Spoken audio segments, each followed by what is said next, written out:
Hey! Bonjour tout le monde, on est le 30 mars. Il est environ 1h30 l'après-midi. Bienvenue à Rishikesh.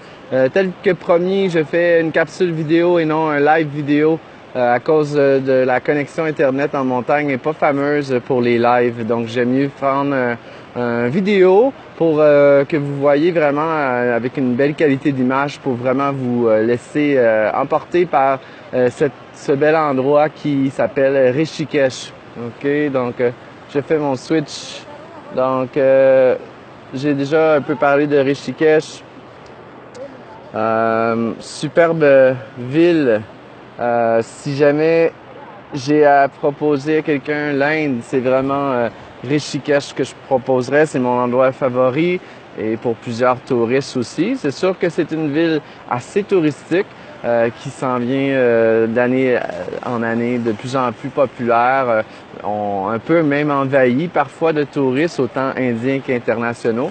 Mais c'est quand même bien, c'est vraiment l'endroit idéal. L'esprit reste pareil, l'énergie reste pareille, c'est superbe. Donc ici on a le Gange, le Ganga.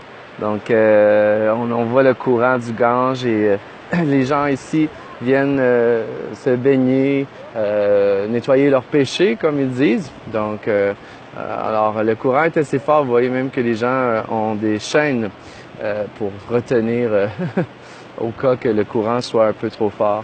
Donc, capitale mondiale du yoga qu'on dit Rishikesh. Au pied de l'Himalaya, de la chaîne de l'Himalaya. Ça a été beaucoup popularisé aussi dans les années 60. Les Beatles sont venus au ashram ici. Pendant quelques temps, ont écrit plusieurs chansons qui ont été... qui sont sur l'album White, pour ceux qui connaissent la musique. Oui, c'est la capitale du yoga, mais de plus en plus aussi, nous avons aussi l'Ayurveda, donc la médecine traditionnelle indienne plutôt. Alors, c'est très reconnu pour les massages, exemple, massage yoga thai, etc., pour les gens qui sont intéressés à ça. C'est une ville aussi végétarienne, donc tous les restaurants ici sont végétariens. Aussi, en ce moment, là, j'ai trouvé un superbe endroit à rester qui s'appelle l'Ashram Niketan. Imaginez-vous que je paie 7 $ par jour avec 3 repas inclus. Ça, c'est végétarien et excellent. Donc, je viens d'emménager dans ma petite chambre qui est superbe.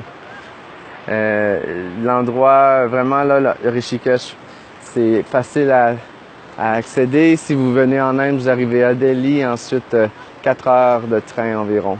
Vous arrivez à Rishikesh ou en bus.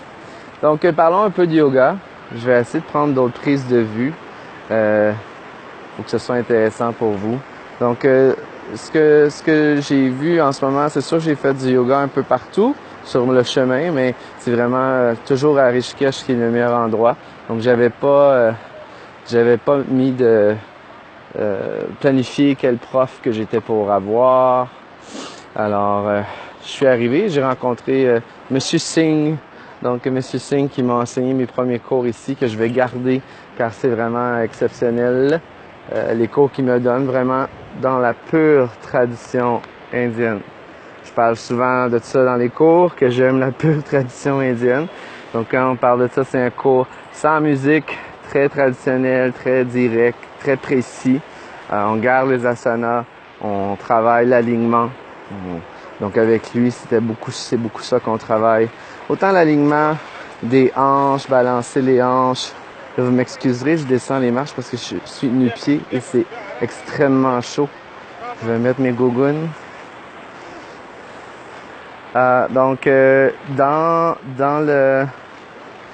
le cours, ce que j'ai vu jusqu'à maintenant, comme je dis, sans musique, dans un yoga hall, très très simple, très rustique, sans musique, simple, direct, profond. Puis, il y a eu beaucoup de trucs d'ancrage. Pour les élèves qui sont dans mes cours, vous savez qu'on a beaucoup vu l'ancrage. Donc, excellent nouveau truc que je vais pouvoir vous montrer pour l'ancrage. Et les transitions aussi, super truc pour les transitions. Ça paraît que j'ai mes notes, hein, un vrai journaliste que je ne suis pas. Donc, pas de flow hein, dans les cours traditionnels indiens, donc c'est vraiment d'un bout à l'autre. Mais ça passe tellement vite, on a fait environ 2 heures, 1 heure et demie de cours. On termine avec un long Shavasana qui était super bon parce que le cours, vu qu'il est fait efficacement, on a vraiment l'effet par la suite de la détente profonde qui se poursuit ensuite par le sommeil, dans le sommeil et tout au long de la soirée. Donc, je vous laisse avec la petite histoire que mon prof a racontée. Donc, il racontait l'histoire de l'abeille. Surtout qu'il commençait à parler de ça, j'étais sûr qu'on était pour faire du pranayama brahmari, hein, le son de l'abeille. Et non, ce n'était pas le cas. C'était plutôt l'histoire de l'abeille, que l'abeille, pour faire son miel, va de fleur en fleur, butine, va chercher le meilleur de chaque fleur et ramène ça dans sa maison, donc pour créer son miel. Donc il disait que si on voyage, si on rencontre des gens, si on va à certains endroits, on va récolter le miel, le meilleur de chacun, et on met ça dans notre maison, qui est notre cœur. C'est joli, hein? Alors, je vous souhaite une excellente journée. Ça va être le matin pour vous quand vous allez écouter ça. Je fais d'autres cours aujourd'hui. Je vous reviens dans quelques jours avec un autre live, capsule vidéo plutôt. Merci beaucoup de votre écoute et namasté, namaskar.